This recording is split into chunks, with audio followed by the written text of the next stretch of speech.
Hello friends. तो I welcome you all to my channel learn with us. तो आज हम स्टार्ट कर रहे हैं फाइनेंशियल मैनेजमेंट चैप्टर 9, जो कि है बिज़नेस स्टडीज़ का क्लास 12th का चैप्टर, और ये एक बहुत ही इम्पॉर्टेंट चैप्टर है। तो चलिए स्टार्ट करते हैं आज फाइनेंशियल मैनेजमेंट से। अब फाइनेंशियल मैनेजमेंट को समझने के लिए पहले तो ये बात कर लेते हैं कि हमारे को बेसिकली फाइनेंशियल मैनेजमेंट से मतलब क्या है। फाइनेंशियल मैनेजमेंट का जो मतलब है बेसिकली देखो, फाइनेंशियल है मतलब फाइनेंस की मैनेजमेंट। तो फाइनेंस की मैनेजमेंट क्या चीज़ है उसको समझते हैं हम। देखो, जो पैसे हैं हमारे वही हमारा फाइनेंस है। और अब अगर हम इसको बिज़नेस के पॉइंट ऑफ व्यू से बात करें तो किसी भी बिज़नेस का सबसे मेन जो एक इम्पॉर्टेंट एस्पेक्ट है वो सबसे पहले हमारा फाइनेंस ही होता है। ठीक है, तो पैसा जिसको आप कहते हो, मनी कह लो या फाइनेंस कह लो, एक ही बात है। तो उसके लिए आपको कोई भी, देखो आप जब कोई भी बिज़नेस करते हो तो सबसे इम्पॉर्टेंट चीज़ आप क्या कहते हो, पैसा होना चाहिए। बिज़नेस करना है तो पैसा चाहिए।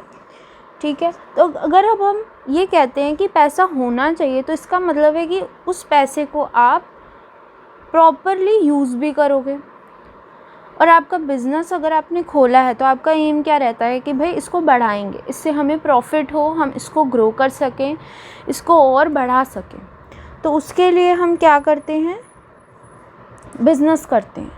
ठीक है, तो बिज़नेस का एक मेन एम होता है पैसा कमाना। तो अगर हमें पैसा कमाना है तो पहले हमें उसको इस जो यूज़ करना है उसको प्रॉपर वे से यूज़ करना होगा। इसका मतलब है हमें उसको प्रॉपरली मैनेज करना पड़ेगा। ठीक है, तो हर बिज़नेस एक्टिविटी को पैसा चाहिए। मतलब हमें बिज़नेस में कोई भी काम करना है तो हमें पैसा चाहिए। हम पैसे के बिना तो बिज़नेस स्टार्ट ही नहीं कर सकते। तो सबसे बेसिक रिक्वायरमेंट कोई भी बिज़नेस स्टार्ट करने की क्या होती है, हमारे पास फाइनेंस। ठीक है, अब फाइनेंस हमें क्यों चाहिए? ठीक है, हमें पता बिज़नेस के लिए चाहिए, बट बिज़नेस में हम उसको कहाँ पर यूज़ करेंगे? हम उसको बिज़नेस को चलाने के लिए यूज़ करेंगे, मतलब टू रन द बिज़नेस। ठीक है, उसके बाद हम उसको मॉडर्नाइज़ करेंगे। मॉडर्नाइज़ का मतलब होता है टेक्नोलॉजी बढ़ाओगे। आप अपना ये नहीं है, अगर आपके जो मार्केट में कंपेटिटर्स हैं, जो आपके कंपटीशन में बाकी शॉप्स हैं, फर्म्स हैं, कंपनीज़ हैं, अगर वो एक चीज़, आप सपोज़ आप मैन्युफैक्चरिंग का बिज़नेस कर रहे हो तो आप क्या कर रहे हो, उसके लिए मशीन्स, टूल्स यूज़ कर रहे हो। अब अगर आपकी जो ऑपोजिट फर्म है, दैट मीन्स जो कंपेटिटर फर्म है जो आपकी, वो किस चीज़ का इस्तेमाल करिए, आप वही देखोगे ना। वो कौन सी मशीनरी यूज़ कर रही है, टूल्स कौन से यूज़ कर रही है, टेक्नोलॉजी कैसी यूज़ कर रही है, तो आप उसी के हिसाब से अपनी भी कंपनी में वो चीज़ें लाना चाहोगे। इसका मतलब है आप अपनी टेक्नोलॉजी को मॉडर्नाइज़ करोगे। तो इसी को कहते हैं बिज़नेस को हम मॉडर्नाइज़ करेंगे। उसके बाद हमें एक्सपैंड करने के लिए भी चाहिए, बिज़नेस को एक्सपैंड करना है। सपोज़ आपकी जो फर्म है या कंपनी है उसकी एक ब्रांच है, वो सपोज़ दिल्ली में है, और अब आप उसको एक्सपैंड करना चाहते हो। आप एक और उसका आउटलेट खोलना चाहते हो अपने, मे बी आपका एक शोरूम है तो आप उसका एक और आउटलेट खोल रहे हो, और वो आप दिल्ली के बाहर खोल रहे हो, मे बी हरियाणा में खोल रहे हो, मे बी आप यूपी में खोल रहे हो। तो आप इससे क्या कर रहे हो, आप एक्सपैंड कर रहे हो अपने बिज़नेस को। तो उसके लिए भी आपको पैसा चाहिए। आप डाइवर्सिफाई कर रहे हो, मे बी आप एक चीज़ में डील करते हो, आपको और नए प्रोडक्ट्स लाने हैं, आप नए प्रोडक्ट्स को इंट्रोड्यूस करना चाहते हो, इसके लिए भी आपको पैसे की ज़रूरत है। तो आप अगर देखोगे तो बिज़नेस के हर एरिया में आपको क्या चाहिए, फाइनेंस चाहिए।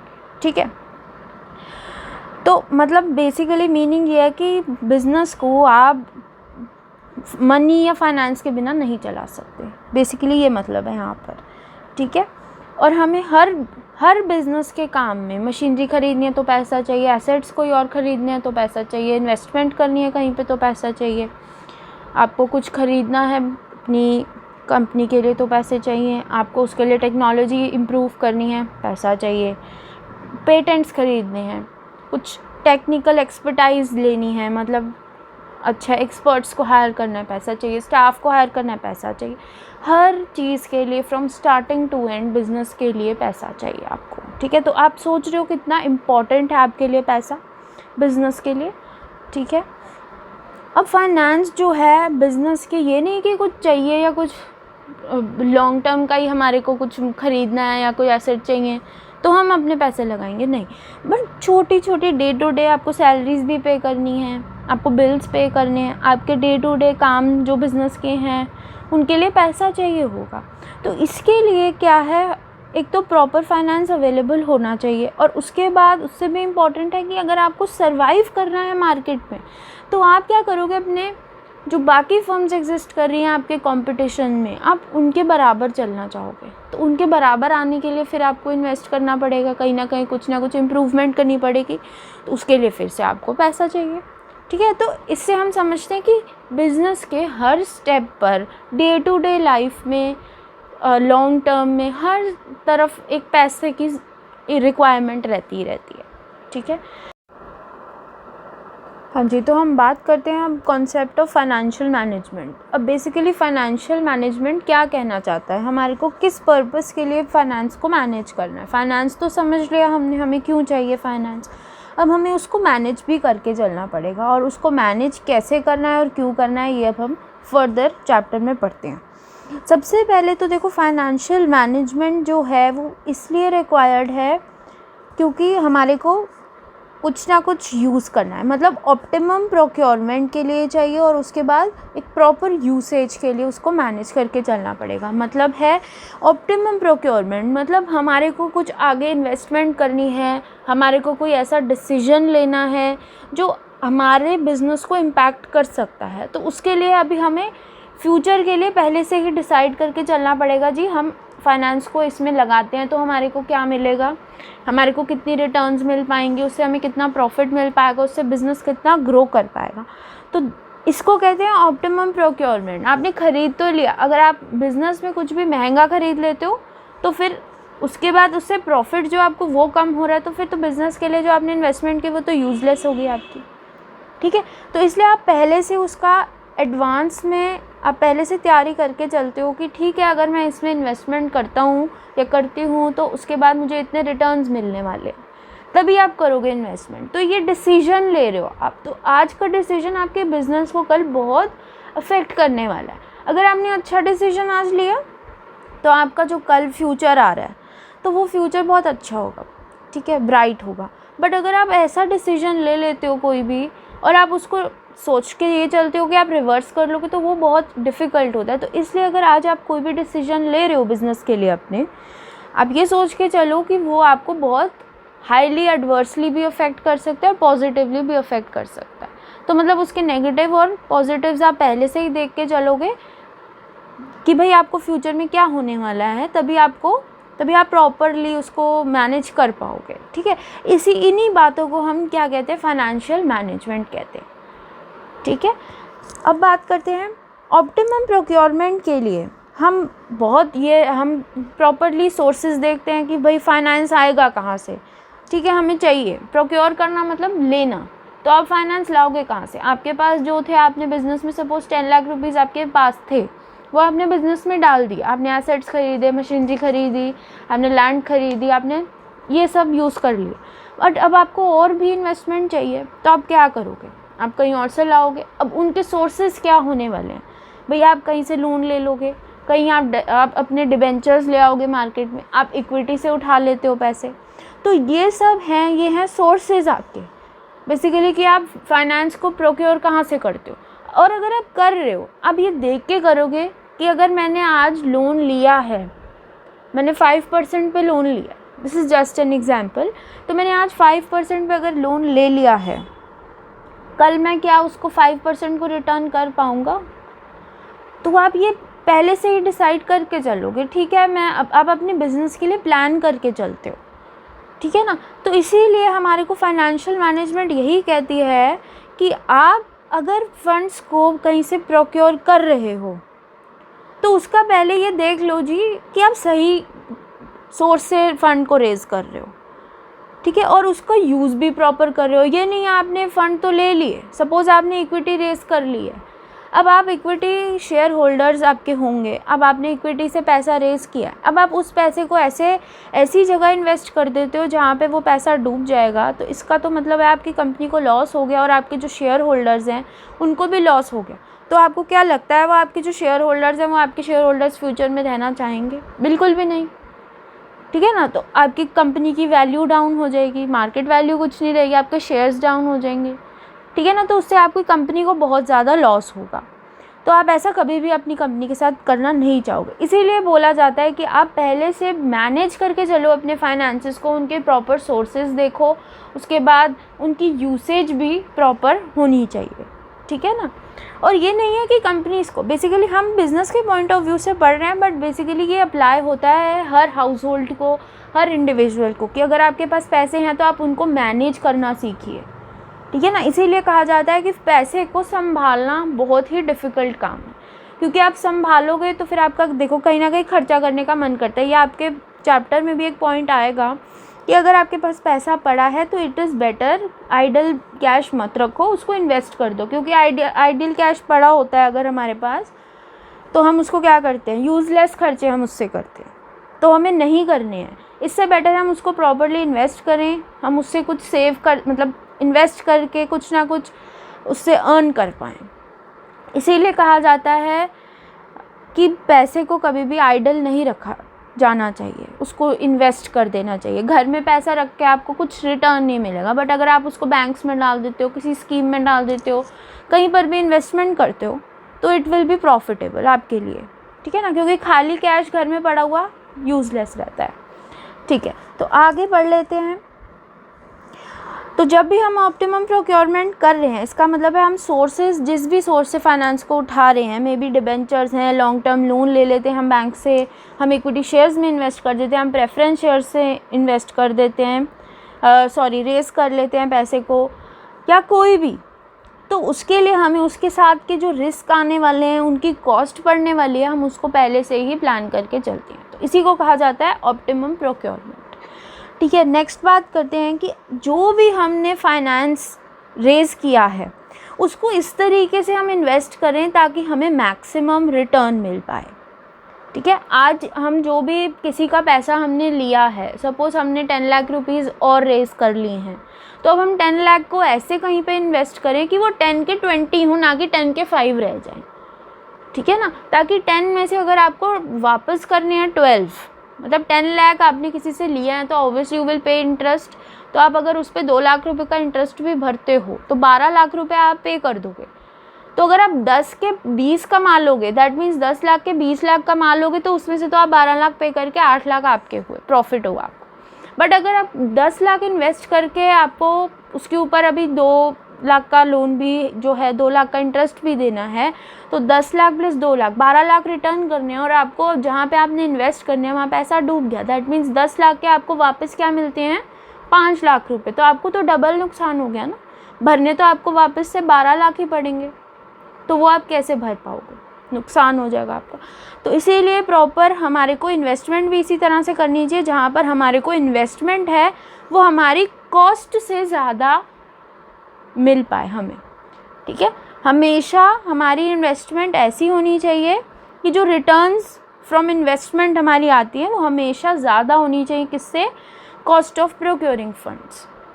जिस रेट पे हमने लिया है पैसा उससे ज़्यादा हमारी रिटर्न्स होंगी, तो हम इजीली पैसा वापस दे पाएंगे, ठीक है। तो अल्टीमेटली हमें क्या मिलता है कि एक अच्छी फाइनेंशियल मैनेजमेंट होना हमारे लिए बहुत ज़रूरी है। हम अच्छे से अपने फाइनेंस को मैनेज करके चलें, ताकि जो हमारे फंड्स हैं वो मोबिलाइज़ हो रहे हैं, जैसे मोबिलाइजेशन ऑफ फंड्स जो है हमारी लो कॉस्ट पे हो, दैट मीन्स लेना देना जो हमारे फंड्स का है वो हम प्रॉपर्ली उसको मैनेज करके चल पाएँ, और उनको आगे डिप्लॉय करते हैं अगर कहीं किसी फंड्स में, तो वो प्रॉफिटेबल हो, मतलब हमारी इन्वेस्टमेंट भी प्रॉफिटेबल हो, ठीक है। अब बात करते हैं ऑब्जेक्टिव्स ऑफ फाइनेंशियल मैनेजमेंट। अब ऑब्जेक्टिव क्या है, ठीक है। अब हम फाइनेंशियल मैनेजमेंट तो कर लेंगे, बट क्यों कर लेंगे, वही फिर से क्वेश्चन आता है, उसका एम क्या है। हम फाइनेंशियल मैनेजमेंट करते हैं तो उसका हमारे को एम क्या रहता है। सबसे पहला तो हमारा जो एम रहता है, to maximise share holders wealth. Share holder की वेल्थ को मेंटेन करना और उसको बढ़ाना, ना कि उसको कम करना। तो आपकी कंपनी के शेयर होल्डर्स हैं, शेयर होल्डर्स मतलब जो आपके शेयर्स को होल्ड कर रहे हैं, ठीक है, वो आपकी कंपनी में ट्रस्ट करते हैं, आपके ऊपर और आपकी कंपनी के ऊपर उनको ट्रस्ट है, that is why they are your share holders, ठीक है ना। और उनका क्या बिलीफ क्या है उनकी, कि आपकी कंपनी ग्रो करेगी, इसीलिए उन्होंने आपकी कंपनी में इन्वेस्ट किया। तो ऑब्वियसली आपका भी एक एम होना चाहिए कि आपने जो फाइनेंस रेज़ किया है इक्विटी से या प्रेफरेंस से या जैसे भी, तो आप अपने शेयर होल्डर्स को मैक्सिमम रिटर्न दे सको, ठीक है। तो इसीलिए हमें फाइनेंस को मैनेज करके चलना पड़ता है कि कल को भाई हमारे शेयर होल्डर्स हमारे साथ ही रहें, ठीक है ना। तो मैक्सिमाइजेशन करनी है हमें किसकी, मार्केट वैल्यू या फिर इक्विटी की मैक्सिमम उसको हम बढ़ा लें, मतलब जितना पोटेंशियल है कंपनी में उनको बेस्ट देने का हम अपना बेस्ट दे सकें। नेक्स्ट आती है बात कि मैक्सिमाइज़ करने के लिए आपको प्रॉपर फाइनेंशियल मैनेजमेंट बहुत ज़रूरी है। और प्रॉपर इसके जो बेसिक ऑब्जेक्टिव तो हमारा यही रहता है कि फाइनेंशियल जो हमारे हैं गेन्स हैं हमारे वो बढ़े, मतलब मैक्सिमाइज़ कर सकें हम शेयर होल्डर्स की वेल्थ को। अब जो और भी एम्स हैं हम let us study them also. First है हमारा insuring availability of sufficient funds at reasonable cost, मतलब ताकि जो हमें फंड्स लेने हैं हम उनको रीज़नेबल कॉस्ट पे ले सकें, ठीक है। और रिस्क जो है हमें ऐसी सिक्योरिटीज़ या फिर हमें ऐसी जगह इन्वेस्ट करना होता है जहाँ पर हमारे को रिस्क सबसे कम हो और फ़ायदा सबसे ज़्यादा हो, हम ऐसे ही करना चाहेंगे ना। या फिर आप ऐसी जगह पे इन्वेस्ट कर दोगे जहाँ पे आपको रिस्क ही रिस्क है और फ़ायदा है ही नहीं, कोई ऐसा नहीं करेगा, ठीक है ना। तो whenever required sufficient funds must be procured at reasonable cost, keeping the risk under control so that some value addition takes place। तो आप अपने रिस्क को सबसे कम रख के चलो और आप ये मान के चलते हो कि जिसमें जहाँ से भी फंड्स लिए हैं या जहाँ से भी प्रोक्योर करे हैं हमने फंड्स, वो हमारी वेल्थ को बढ़ा देंगे, हमारी कंपनी के अंदर वैल्यू ऐड करेंगे, कुछ एडिशन होगा ना कि कुछ कम होगा, ठीक है। तो हमारे को फ़ायदा होने वाला है, ऐसी कॉस्ट पे लो जो आप जिस पे आपको फ़ायदा होगा, ठीक है। नेक्स्ट करते हैं बात इंश्योरिंग इफ़ेक्टिव यूटिलाइजेशन और डिप्लॉयमेंट ऑफ सच फंड्स। तो वही बात आ जाती है आप इन्वेस्टमेंट कैसी करते हो। अब आपने फ़ंड्स तो ले लिए, रेज़ कर लिए कहीं से, अब आप उसको डालोगे कहाँ पर, इन्वेस्ट कहाँ पर करोगे ताकि वो बढ़ जाएं। तो आप इन्वेस्टमेंट करोगे लैंड में, अगर आपने सपोज़ एक लेमैन की लैंग्वेज में समझा जाए, कॉमन मैन की लैंग्वेज में, कि अगर आपने पैसा लिया, आप सपोज़ आइडल खाली बैठे हो, आप फ्री टाइम में अपना आपके पास कैश भी पड़ा है, तो आप इन्वेस्टमेंट कहाँ पे करना चाहते हो, हमेशा वहाँ पर जहाँ पे आपको लगता है मेरे रिटर्न्स बढ़ जाएंगे। तो आप क्या सोचते हो, ठीक है भाई पैसा पड़ा तो है ही है, इसको लैंड में इन्वेस्ट कर देते हैं, मतलब कहीं पर लैंड ख़रीद लेते हैं, ज़मीन ख़रीद लेते हैं या फिर कोई बिल्डिंग ले लेते हैं, ठीक है, या फिर कोई मशीन ले लेते हैं। अगर कोई बिज़नेस का बंदा है तो वो यही सोचेगा कि किसी इन्वेस्टमेंट की जाए तो किसी ऐसी मशीनरी में की जाए जो एक तो काम आसान कर देगी, हमारी कंपनी को एक नेक्स्ट लेवल पोजीशन दे देगी, कुछ नया इनोवेटिव सा करोगे, ठीक है। तो आप ऐसी जगह इन्वेस्ट करोगे और उसके बाद आपका क्या एम रहेगा कि हमारे को इससे बेनिफिट्स जो हैं वो मैक्सिमम मिल पाएँ और रिटर्न्स जो हैं वो भी बहुत अच्छे मिल पाएँ, ठीक है ना। ऐसा तो कहोगे नहीं कि भाई 10 लाख रुपए की मशीनरी ख़रीद लिया है, अब हम 10 लाख तो ठीक है हमने खर्च दिए, बट अगर आपको वो मशीनरी रिटर्न में कुछ दे ही नहीं रही है, आपके प्रोडक्ट्स और बेकार हो गए हैं, पसंद ही नहीं आ रहे मार्केट में किसी को, तो फिर उस मशीनरी का इन्वेस्टमेंट का कोई फ़ायदा नहीं है, वो आपको लॉसेस में ले जाएगी। तो ऐसी इन्वेस्टमेंट कोई भी करना नहीं चाहेगा जिसको वो लॉस में ले जाए, ठीक है ना। इन्वेस्टमेंट हमेशा वहाँ की जाती है जहाँ पर आपको लगता है कि फ़ायदा होगा, प्रॉफिट होगा, ठीक है ना। थर्ड पॉइंट है इंश्योरिंग सेफ्टी ऑफ फंड्स। और आप ऐसा भी करोगे जहाँ पे आप इन्वेस्ट कर रहे हो तो वो आपके फंड सेफ रहेंगे। ये नहीं कोई फ्रॉड है, कोई लेके भाग गई, कंपनी एक नई खुली है, आपने उनका फाइनेंशियल स्ट्रेंथ इतनी है नहीं है, बट ठीक है आपने कहा लेट्स टेक रिस्क, मेरे पास 10 लाख रुपए पड़े हैं, चलो लेट्स से 50 लाख रुपए पड़े, दे देते हैं ना, लगता तो है कंपनी बढ़ जाएगी। 50 लाख रुपए, व्हाट डू यू नो कि आपको वो कल कंपनी चलने वाली भी है या नहीं चलने वाली। मे बी वो फ्रॉड्स हैं, मे बी वो कल आपके 50 लाख रुपए लेके भाग जाएं, फिर देन व्हाट। तो आपके तो शेयर होल्डर्स की वेल्थ आपकी लगी हुई है, आप उसके लिए रिस्पॉन्सिबल हो, तो आप उसको ऐसी जगह लगाओगे जहाँ पे आपके फंड्स जो हैं सिक्योर्ड रहें। तो आप उसके लिए क्या करोगे, फाइनेंस को मैनेज करना सीखोगे। इसी को कहते हैं फाइनेंशियल मैनेजमेंट और इसी के लिए हमें चाहिए, ठीक है।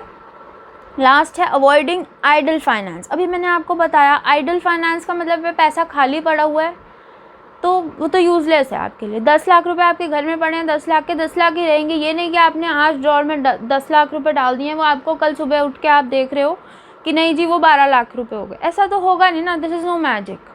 तो होगा क्या, आप बेटर ऑप्शन ये है कि आप उस 10 लाख को उठा के कहीं पे ऐसी जगह इन्वेस्ट करो, वो 10 लाख के 15 लाख हो, 20 लाख हो जाएं, बढ़ जाएं। तो आप क्या करोगे उसके लिए, आप या तो बैंक में डाल देते हो। जनरली हम लोग जो नॉर्मल कॉमन मैन है वो क्या करता है, उसकी अपनी सेविंग्स होती हैं, सेविंग्स अकाउंट में जाके हम डाल देते हैं, वो 2-3% जो भी रिटर्न मिलती है, तो उससे फ़ायदा ही मिल रहा है आपको, उससे आपको कोई नुकसान नहीं है। तो हमारे को एक मेन एम होता है हमारा कि हम आइडल फाइनेंस को बचाएं, मतलब आइडल फाइनेंस ना रखें। खाली फाइनेंस घर में पड़ा हुआ पैसा कुछ आपको कुछ नहीं देगा। ऐसे ही कंपनी में भी आइडल कैश नहीं रखा जाता है, उसको इन्वेस्ट कर दिया जाता है ताकि आपको कुछ रिटर्न मिल सके, ठीक है। और वेस्टफुल एक्सपेंडिचर भी देखो, अगर आइडल कैश पड़ा होता है तो फिर खर्चने का मन करता है, और वो बिल्कुल वेस्टफुल एक्सपेंडिचर होता है और आप कोई प्लानिंग से नहीं करते हो। आप एक होता है ना, बिल्कुल जल्दबाजी में खर्चा कर देते हैं हम, ठीक है मुझे पसंद है मैं ये ले रही हूँ। क्यों ले रहे हो, जब आपको नहीं चाहिए तो भी आप इम्पल्सिव बाय करते हो कभी कभी। तो उसी को अवॉइड करने के लिए आप क्या कर सकते हो, इन्वेस्ट करो, ठीक है। यही सब पॉइंट्स आपके आते हैं फाइनेंशियल मैनेजमेंट। फाइनेंशियल, ठीक है। अब बात करते हैं फाइनेंशियल डिसीजंस हैं। फाइनेंशियल डिसीजंस वो डिसीजंस हैं जो आप अपनी फर्म के लिए लेने वाले हो, ठीक है। ये 3 टाइप्स के होते हैं, इन्वेस्टमेंट डिसीजंस, फाइनेंसिंग डिसीजंस और डिविडेंड डिसीजंस। अब हम इंडिविजुअली तीनों के बारे में बात करेंगे। इन्वेस्टमेंट डिसीजंस कौन से होते हैं? इन्वेस्टमेंट डिसीजंस वो होते हैं कि एक फ़र्म अपने फंड्स को कैसे इन्वेस्ट करेगी ताकि वो रिटर्न्स जो हैं वो मैक्सिमम रिटर्न्स। अभी हमने बात की थी फाइनेंशियल मैनेजमेंट की, तो अब हम सबसे पहले बात क्या कर रहे थे कि पैसा इन्वेस्ट कैसे होगा, ठीक है। पैसा तो है बट उसको इन्वेस्ट कैसे किया जाए कि वो रिटर्न मैक्सिमम दे सके, इसी बात को क्या कहते हैं, इन्वेस्टमेंट डिसीजन। तो आप ऐसा डिसीजन लोगे रिगार्डिंग इन्वेस्टमेंट कि वो आपकी जो वेल्थ है उसको मैक्सिमाइज़ कैसे कर सकता है, ठीक है। मतलब हम कहाँ पे फंड्स को इन्वेस्ट कर दें कि वो आज के 10 लाख कल के 20 लाख बन जाएं, ठीक है। तो इन्वेस्टमेंट डिसीजंस 2 टाइप के हो सकते हैं, लॉन्ग टर्म होते हैं और शॉर्ट टर्म होते हैं। इसका मतलब है कि आप अपने फंड्स को कहीं पर ज़्यादा देर के लिए रखना चाहोगे, मतलब ज़्यादा देर के लिए इन्वेस्ट करना चाहते हो, या शॉर्ट टर्म के लिए करना चाहते हो। तो लॉन्ग टर्म इन्वेस्टमेंट डिसीजंस जिनको कैपिटल बजटिंग डिसीजंस भी कहा जाता है। कैपिटल बजटिंग क्यों कहा जाता है? क्योंकि कैपिटल से रिलेटेड है, मतलब कैपिटल आपका होता है लॉन्ग टर्म में ही कैलकुलेट किया जाता है। बेसिकली इसको लॉन्ग टर्म माना जाता है। आपका जो बिज़नेस में कैपिटल है, योर लैंड, योर एसेट्स, ये लॉन्ग टर्म होते हैं। ये नहीं आज आपने लैंड खरीदी आप कल बेच रहे हो, फिर वो आपका बिज़नेस ऐसा नहीं है कि आप प्रॉपर्टी में डील करो। अगर आप ऐसे में कर रहे हो तो फिर तो वो आपके क्या हो गए, मतलब आप तो उसी में डील कर रहे हो, फिर आपके लिए फिर वो कैपिटल डिसीजन नहीं होगा। तो लॉन्ग टर्म इन्वेस्टमेंट डिसीजन वो डिसीजन होता है जब आपकी फर्म है, वो मैन्युफैक्चरिंग कंपनी है और वो मैन्युफैक्चर करती है कोई भी, लेट्स से ए नाम का प्रोडक्ट आता है और वो आप उसको मैन्युफैक्चर करते हो, तो आपने उसके लिए लैंड खरीदी। ये नहीं आप कल बिज़नेस को क्या करोगे, कल लैंड को बेच दोगे, नहीं। तो आपने कहीं ना कहीं ये सोच के आप इन्वेस्ट करते हो कि ठीक है 20-25 साल तो ठीक है चलाएंगे ना, अभी बिज़नेस को बंद करना तो नहीं है, कमिंग नियर फ्यूचर में आप लैंड बेचने वाले नहीं, तो आप यही सोच के लैंड खरीदते हो जब आप बिज़नेस करना चाहते हो, ठीक है। तो इसी डिसीजन को क्या कहा जाता है, लॉन्ग टर्म इन्वेस्टमेंट डिसीजन। तो इस डिसीजन में आप बेसिकली ये देखते हो कि एलोकेट जो करना है फंड को किस प्रोजेक्ट में किया जाए ताकि जो उसकी लॉन्ग टर्म इम्प्लीकेशंस हैं वो बिज़नेस को पॉजिटिवली अफेक्ट करें, ना कि नेगेटिवली। एग्जाम्पल से देखते हैं, 2 प्रोजेक्ट्स हैं, अब आपके पास ऑप्शंस हैं। सपोज़ आपके पास एक ऑप्शन है इन्वेस्ट करने का, एक प्रोजेक्ट ए है, एक प्रोजेक्ट बी है। अब आपको प्रोजेक्ट ए जो है उसमें आपको 10 लाख रुपए डालने हैं और आपको 2 साल के बाद 2% की रिटर्न मिलेगी। 10 लाख रुपए डालने हैं, 2 साल के बाद 2% की रिटर्न मिलेगी। और दूसरा प्रोजेक्ट है उसमें आपको 10 लाख रुपए डालने हैं और आपको हर साल के बाद 0.5% की रिटर्न मिलेगी। अब आप बताओ कौन से में इन्वेस्ट करोगे? तो ये अपना आंसर मुझे कमेंट सेक्शन में आप बताएंगे कि किस में इन्वेस्ट किया जाना चाहिए। ठीक है, देखते हैं आप कितने अच्छे बिजनेसमैन बनेंगे फ्यूचर में। एंड आई एम श्योर आप सब जो भी वीडियो देख रहे हैं मेरी, आप बहुत अच्छे एक डिसीजन मेकर भी होंगे और एक बहुत अच्छा बिजनेस भी करेंगे। Best of luck to all of you. ठीक है, अब एग्जाम्पल देख लेते हैं लॉन्ग टर्म इन्वेस्टमेंट डिसीजंस क्या होते हैं। हमें क्या एग्जाम्पल से ज़रा पता लगेगा कि भाई कैसी इन्वेस्टमेंट को लॉन्ग टर्म इन्वेस्टमेंट कहा जाता है। जैसे purchase of new fixed assets हो गए आपके, जैसे लैंड खरीदनी है, आपको अपनी बिल्डिंग लेनी है, प्लांट मशीनरी लेनी है, तो ऑब्वियसली है कि आज खरीदिए, आप कल बेचने वाले नहीं हो, उसको आप लॉन्ग टर्म सोच के ही खरीदते हो, 5 साल 10 साल 15 साल कि वो आपके बिजनेस में यूज़ होंगे। ठीक है, नेक्स्ट है हमारा ओपनिंग अ न्यू ब्रांच। तो ठीक है, आज अगर आपकी एक ब्रांच थी, अब आप उसको कल दूसरी ब्रांच खोलना चाहते हो, तो ये नहीं है कि आपने 10 दिन चला के कहा भाई अब तो मेरे को अच्छा नहीं लग रहा, बिज़नेस बंद करो, ब्रांच बंद करो, ऐसा नहीं होता। वो जनरली 2-3 साल आप चला के देखते हो कि ठीक है ब्रांच हमारी वर्कआउट करती है या नहीं करती है, और अगर अच्छा बिजनेस है तो वो डेफिनेटली वर्कआउट करती है, तो आप लॉन्ग टर्म में इन्वेस्ट कर रहे हो उसमें। ठीक है, पैसा जहाँ पे आपका लग रहा है और वो लॉन्ग टर्म के लिए लग रहा है, उसको कहा जाता है लॉन्ग टर्म इन्वेस्टमेंट डिसीजन। और एग्जांपल देख लेते हैं, launching a new product line.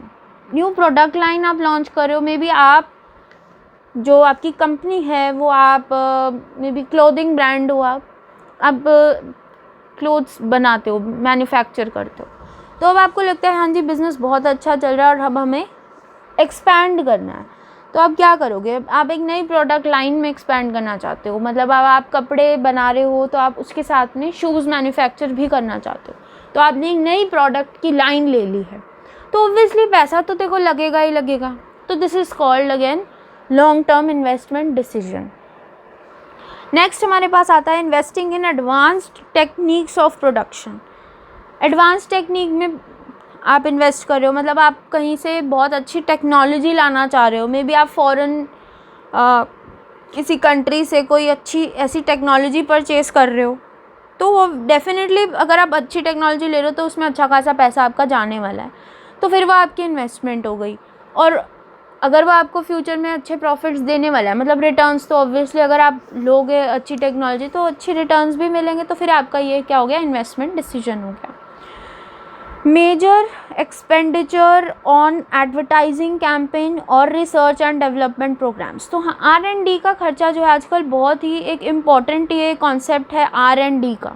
आप कभी भी कंपनीज़ में देखो तो R&D टीम जो होती है वो मोस्ट इम्पॉर्टेंट टीम होती है, क्योंकि वो आपके बिज़नेस को एक्सपैंड करने में आपको बहुत हेल्प करती है, वो आपको डाइवर्सिफाई कर सकती है, आपके बिज़नेस को ग्रो कर सकती है, क्योंकि वो मार्केट में रिसर्च करेंगे और आपको बताएंगे कि ठीक है हाँ जी इसमें इन्वेस्ट करो, आजकल ये ट्रेंड है, ये चल रहा है, हमारे प्रॉस्पेक्ट्स अच्छे हैं इस चीज़ में अगर हम अपना बिज़नेस करते हैं, तो वो आपको रिसर्च करके बताते हैं और आपके प्रोडक्ट को ऐसे डेवलप करने में हेल्प करते हैं जो कि आप आगे जिसका पोटेंशियल उनको दिखता है कि हाँ जी ये बहुत अच्छा है आपके बिज़नेस के लिए।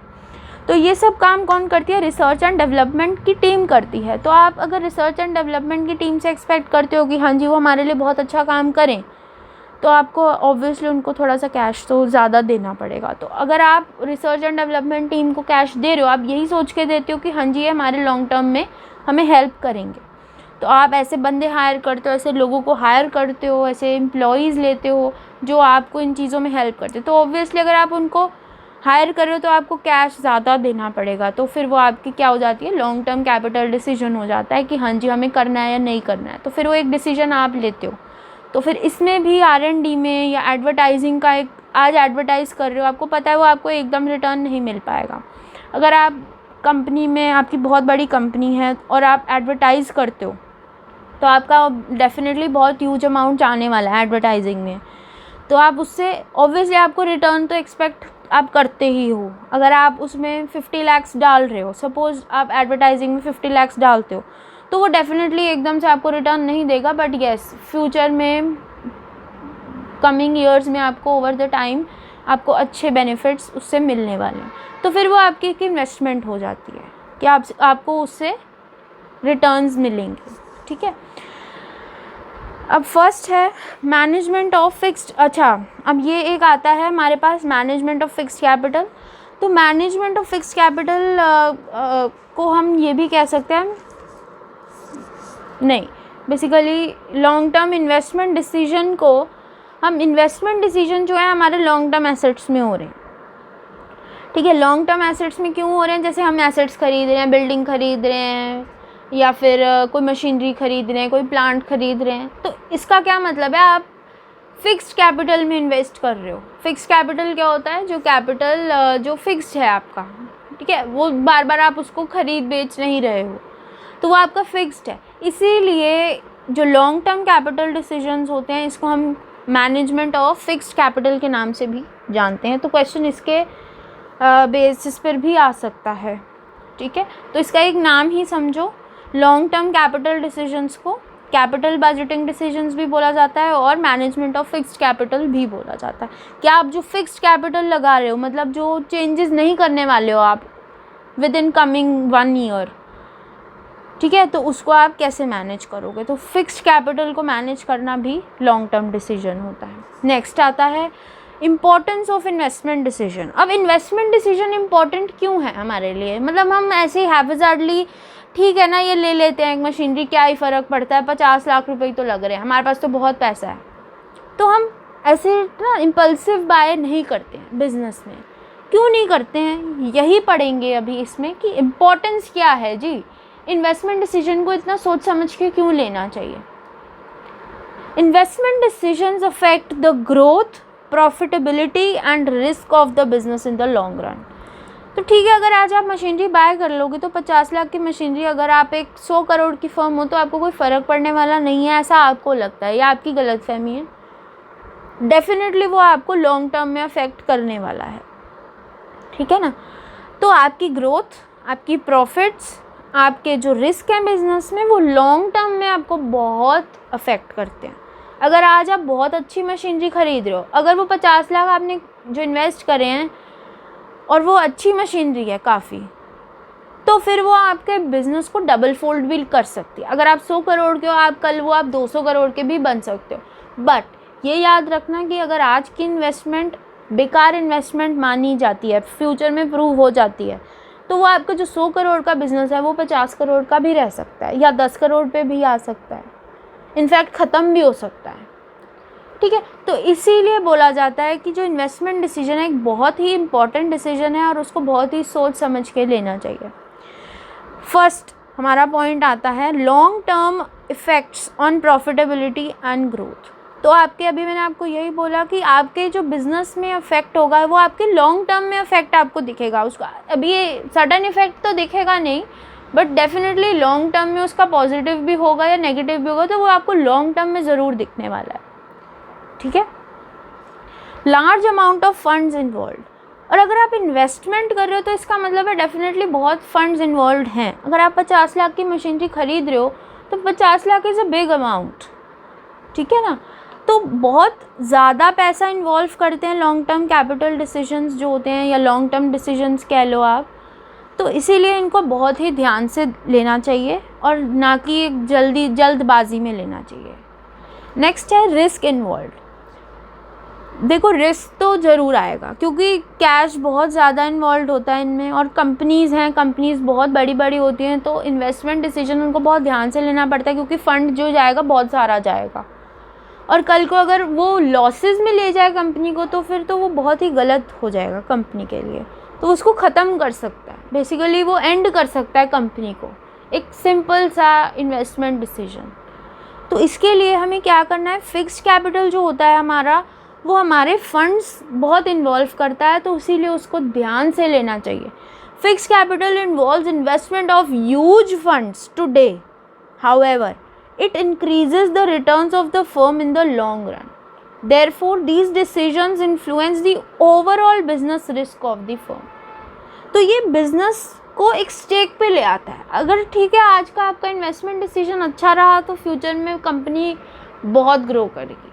बट अगर आप ऑपोजिट साइड पे सोचो ना कि अगर आपकी वो फर्म ने जो इन्वेस्ट किया है वो बहुत ही गलत डिसीजन जो है वो आपने ले लिया है, तो फिर आप लॉसेस भरने के लिए तो आपको तैयार रहना पड़ेगा। इसीलिए बोलते हैं कि जल्दबाजी में कोई भी इन्वेस्टमेंट मत करो, एटलीस्ट उसके रिस्क वगैरह सब सोच के देखा जाए पहले और फिर एक डिसीजन लिया जाए।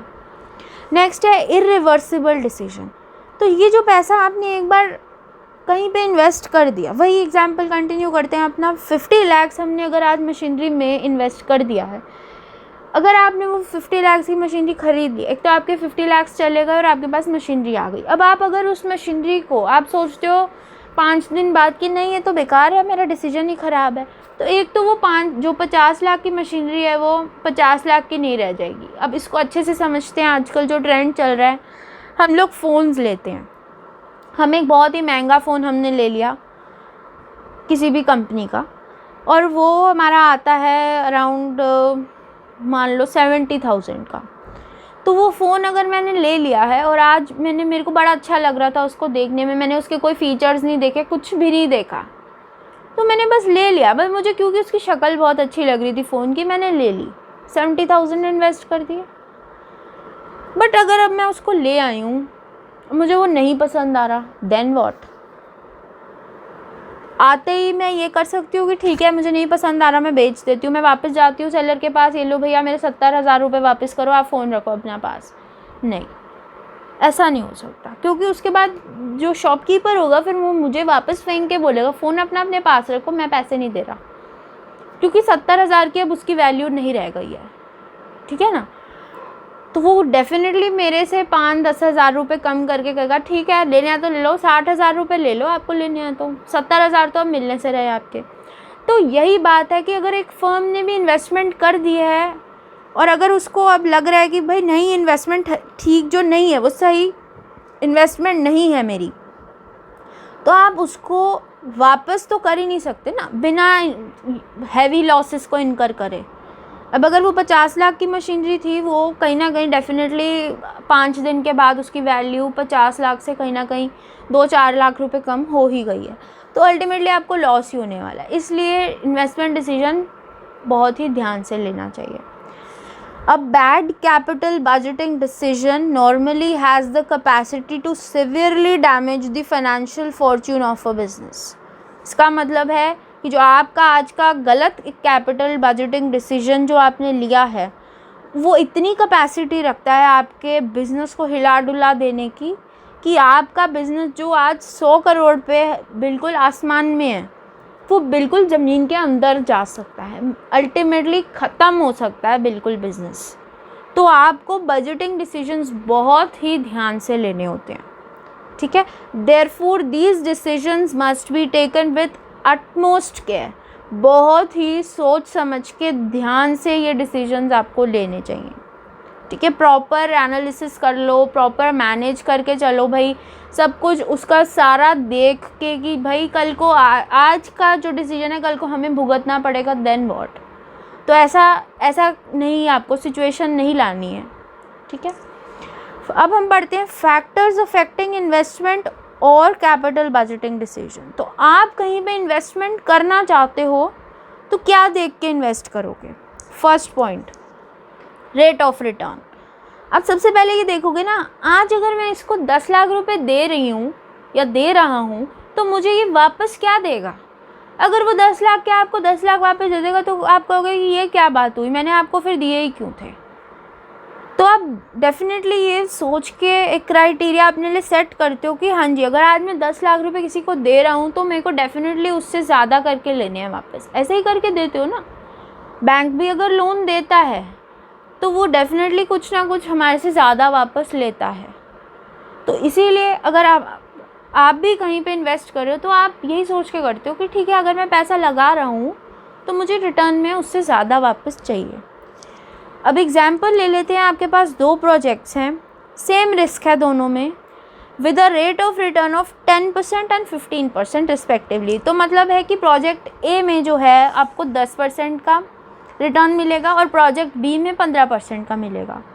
इसका क्या मतलब है कि अगर आपने 100 रुपये लगाए हैं तो वो आपको 110 होके मिलेंगे, और अगर आप प्रोजेक्ट बी में 100 रुपये लगाते हो तो वो आपको 115 होके मिलेंगे। तो आप किस में लगाओगे? एक कॉमन मैन तो बी को सिलेक्ट करेगा जब अगर रिस्क सेम है तो, ठीक है। तो definitely project B should be select. तो आप देख के ही करोगे ना कि इन्वेस्टमेंट करी और रेट ऑफ रिटर्न किसका ज़्यादा है, इंटरेस्ट रेट कौन ज़्यादा देगा मुझे, रिटर्न्स कौन ज़्यादा देगा, तो आप उसी में इन्वेस्ट करोगे। तो आपको ये देख के चलना है कि रेट ऑफ रिटर्न कौन ज़्यादा देने वाला है। नेक्स्ट है cash flows of the project. जब भी एक कंपनी अपने किसी भी प्रोजेक्ट में पैसा लगाती है तो वो ये देख के लगाती है कि पैसा इससे मुझे मिलने कितने वाला है। जैसे एग्जाम्पल फिर से लेते हैं, 2 प्रोजेक्ट्स हैं आपके, कैश इनफ्लो, आपका कैश इनफ्लो का मतलब है उससे पैसा आने कितने वाला है आपके पास। तो एनुअली भी आता है, कहीं कैलकुलेट एनुअली भी करते हैं इसको, कहीं एंड ऑफ द ईयर मतलब एंड ऑफ द प्रोजेक्ट की कितना पैसा आएगा वैसे भी कैलकुलेट होता है। तो अब हमारे पास क्या एग्जाम्पल है कि एक प्रोजेक्ट ए है और एक प्रोजेक्ट बी है।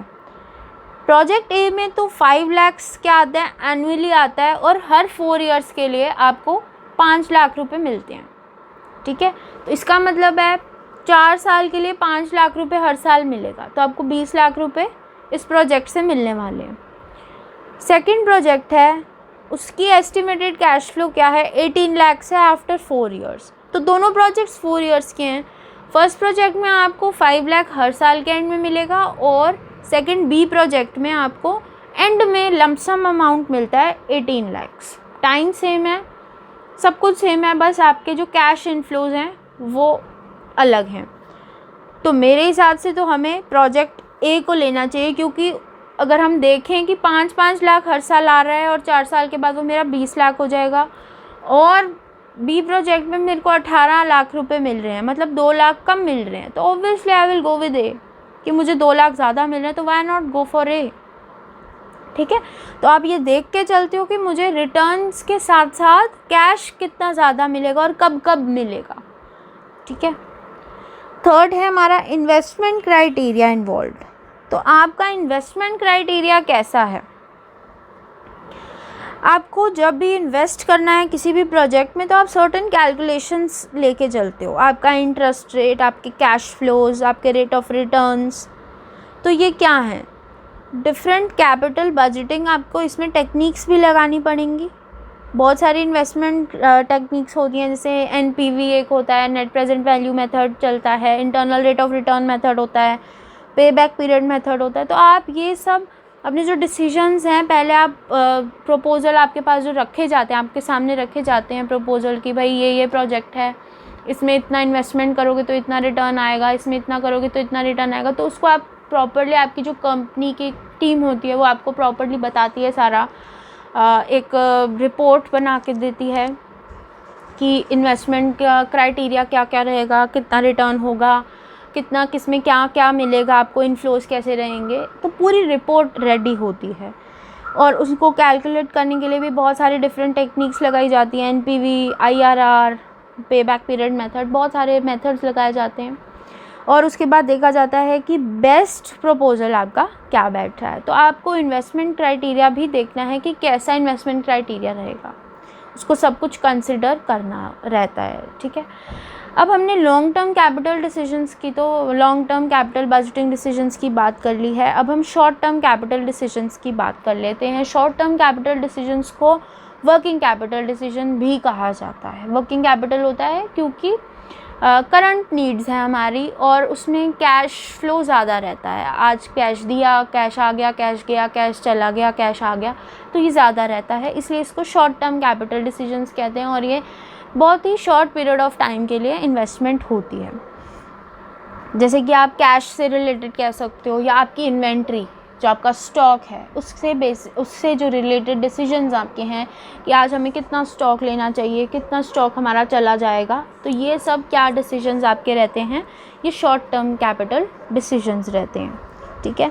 और ये जो डिसीजंस हैं हमारे डे टू डे वर्किंग को भी अफेक्ट करते हैं। ऐसा नहीं है कि लॉन्ग टर्म जो डिसीजंस हैं वो बिज़नेस को अफेक्ट करने वाले हैं और शॉर्ट टर्म में कोई बिज़नेस को कुछ अफेक्ट होगा ही नहीं, ऐसा बहुत गलत है। ऐसा सोचा जाता है but this is very very wrong assumption. Short term capital decisions भी बहुत इंपॉर्टेंट होते हैं हमारे लिए, और ये भी अच्छे खासे अफेक्ट करते हैं बिजनेस को, ठीक है। These decisions affect the liquidity as well as the profitability of business because short term assets are more liquid but less profitable. हाँ ठीक है, ये हमारे जो एसेट्स होते हैं ये लिक्विड ज़्यादा होते हैं, इनको लिक्विड एसेट्स भी बोला जाता है। वर्किंग कैपिटल जो हमारा होता है उसको हम कहते हैं कि लिक्विड है मतलब इजीली हम इसको कैश में कन्वर्ट कर सकते हैं। जैसे हमारा स्टॉक है, बेचा कैश आ गया, ठीक है ना। ऐसा नहीं है कि मशीन को बेचना है और 1 सेकंड में मशीन बिक जाने वाली है और 2 मिनट बाद आपको पैसे मिल जाएंगे, ऐसा नहीं होगा, उसको टाइम लगता है प्रोसेस करने में। बट अगर आपका स्टॉक है तो आपको पता है कि ये जल्दी से बिक जाएगा, it's very easy to change it into cash. तो ये हमारा लिक्विड माना जाता है कि जो स्टॉक्स हैं, कैश है, ये सब हमारा लिक्विड कैपिटल है, ठीक है ना। और ये भी सब अफेक्ट हमारी करने वाले हैं प्रॉफिटेबिलिटी को। और माना जाता है कि लिक्विड तो ये हैं बट ये हैं भी लेस प्रॉफिटेबल, ठीक है। स्टॉक जो हमारा स्टॉक है उससे हमें कहीं कम प्रॉफिट होगा, तो तभी जो कंपनीज़ हैं या फर्म्स हैं वो इन्वेस्टमेंट डिसीजंस इन्वेस्टमेंट करती हैं लॉन्ग टर्म में। शॉर्ट टर्म में तो करती ही हैं क्योंकि उसमें तो वो डील ही करती हैं, बट लॉन्ग टर्म भी किया जाता है, वो ज़्यादा प्रॉफिटेबल होता है। Long term investment is more profitable generally, ठीक है। Efficient cash management, inventory management, receivables management are the essential ingredients of sound working capital management. तो एफिशिएंट कैश मैनेजमेंट क्यों होना चाहिए? ये नहीं कि भाई अभी कैश दे ही जाओ लगाई जाओ कैश को भी कहीं पर भी, ऐसा नहीं होना चाहिए। प्रॉपरली मैनेज करना चाहिए। जो आपके डेटर क्रेडिटर हैं उनको भी प्रॉपरली मैनेज करके चलो। आप इन्वेंट्री को भी करके देखो, भाई जो स्टॉक चाहिए वो मंगाया जाए, ज़्यादा स्टॉकिंग भी नहीं, ओवर स्टॉकिंग भी नहीं कर लेनी है। तो आप इन्वेंट्री को भी देख के चलेंगे, सब कुछ देख के चलेंगे, तो ये सब मैनेज करने को ही आप शॉर्ट टर्म कैपिटल डिसीजन बोलते हैं, ठीक है। The chapter will be continued as part 2 और आई होप यहाँ तक सबको क्लियर है। नेक्स्ट में हम फाइनेंशियल डिसीजंस और डिविडेंड डिसीजन पढ़ेंगे और जो भी रिमेनिंग चैप्टर है हमारा। और अगर अच्छा लगा है, आपको समझ आया वीडियो, यू थिंक कि आपको यूज़फुल हेल्पफुल रही है, तो यू कैन सब्सक्राइब। और आपको आने वाले टाइम में भी मैं काफ़ी वीडियोज़ लाऊंगी। और अगर आप कोई सजेशंस देना चाहते हो तो definitely give to me in the comment sections. कोई डाउट्स हैं तो आप कमेंट सेक्शन में मुझसे पूछ सकते हो। I will try to definitely answer to all those doubts, ठीक है। अच्छी लगी वीडियो तो लाइक करें, सब्सक्राइब कर सकते हो चैनल को फ्यूचर वीडियोस के लिए, और शेयर कर सकते हो अपने फ्रेंड्स एंड फैमिली के साथ। Thank you and I hope it has been a help to you. Okay guys, have a good day.